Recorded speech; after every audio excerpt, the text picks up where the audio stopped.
Dear team, இந்த வீடியோவில் நம்ம என்ன பார்க்க போகிறோம் அப்படின்னா இன்டர்பெஞ்ச் ட்ரான்ஸ்ஃபர் சென்ட் ஆர் ரிசீவ் பண்ண ஃபைல்ஸு SAPல இன்டெகிரேட் ஆகாத அதாவது SAP இன்டெகிரேஷன் எனேபிளுக்கு முன்னாடி போட்ட டாக்குமெண்ட்ஸ் ஏதாவது வாய்ட் பண்ணணும் அப்படின்னா அதை எப்படி வாய்ட் பண்ணுறதுன்னு சொல்லிட்டு பார்க்க போகிறோம்.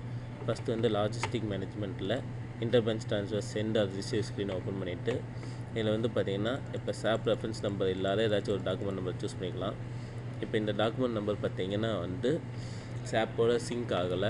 இப்போ இந்த டாக்குமெண்ட் நம்பர் நான் சூஸ் பண்ணிக்கிறேன். சூஸ் பண்ணிவிட்டு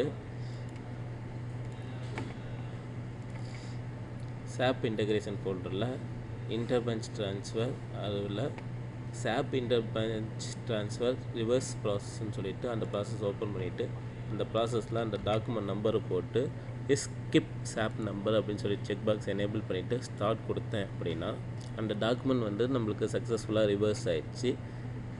இதை வந்து இப்போ இன்டர்பெஞ்ச் ட்ரான்ஸ்ஃபர் ஸ்க்ரீனில் போய் பார்த்தோம் அப்படின்னா அந்த டாக்குமெண்ட் நம்பர் வச்சு சர்ச் பண்ணோம் அப்படின்னா அந்த டாக்குமெண்ட் நம்பர் நம்மளுக்கு காமிக்காது.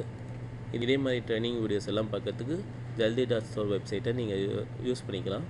Thank you team.